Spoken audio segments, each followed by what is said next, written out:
നല്ല മീൻ പൊരിക്കുന്ന പോലെ വഴുതനങ്ങ ഇതാ ഇതുപോലെ പൊരിച്ചെടുത്തിട്ടുണ്ടോ. വഴുതനങ്ങ ഇഷ്ടമില്ലാത്തവർക്കും ഇഷ്ടപ്പെടും. അത്രയ്ക്ക് നല്ല ടേസ്റ്റാണ് കേട്ടോ. അപ്പം നമുക്ക് റെസിപ്പി നോക്കിയാലോ. അതിന് വേണ്ടിയിട്ട് 2 വഴുതനങ്ങയാണ് കേട്ടോ. അത് നല്ല വട്ട അരിഞ്ഞെടുത്തിട്ടുണ്ട്. ശേഷം അതിലേക്ക് പൊടികൾ ഇട്ട് കൊടുക്കാം.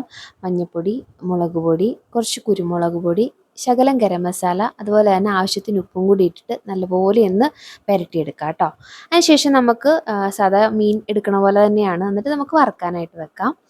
അതിന് വേണ്ടിയിട്ട് ഒരു പാൻ എടുത്തിട്ടുണ്ട്. അതിലേക്ക് കുറച്ച് കറിവേപ്പില ഇട്ട് കൊടുത്തിട്ട് നമുക്കെല്ലാം ഒന്ന് നിരത്തി വെച്ച് കൊടുത്തിട്ട് നല്ലപോലെ ഒന്ന് ഫ്രൈ ആക്കി എടുക്കാം കേട്ടോ. അപ്പോൾ അതിൽ തേച്ചിരിക്കുന്ന മസാലയൊന്നും കരിയാതെ നമ്മൾ 2 വശവും മറിച്ചിട്ടൊന്ന് ഫ്രൈ ആക്കി എടുക്കാം കേട്ടോ. അതിനുശേഷം അതെല്ലാം കോരി മാറ്റിയിട്ടുണ്ട്. ഈ വഴുതനങ്ങ വേറെ ഏത് രീതിയിൽ കറി വെച്ചാലും ഇഷ്ടപ്പെടാത്ത ആൾക്കാരുണ്ടാവില്ലേ. അപ്പം അങ്ങനെയുള്ളവർക്ക് ഇതെന്തായാലും ഒന്ന് കൊടുത്തു നോക്കൂ കേട്ടോ. എന്തായാലും ഇഷ്ടപ്പെടും. അപ്പോൾ ഇതുവരെ ട്രൈ ചെയ്യാത്തവർ എന്തായാലും ട്രൈ ചെയ്ത് നോക്കുക. വീഡിയോ ഇഷ്ടമെങ്കിൽ ലൈക്ക് ചെയ്യുക, ഫോളോ ചെയ്യുക. വീണ്ടും കാണാം. ബായ്.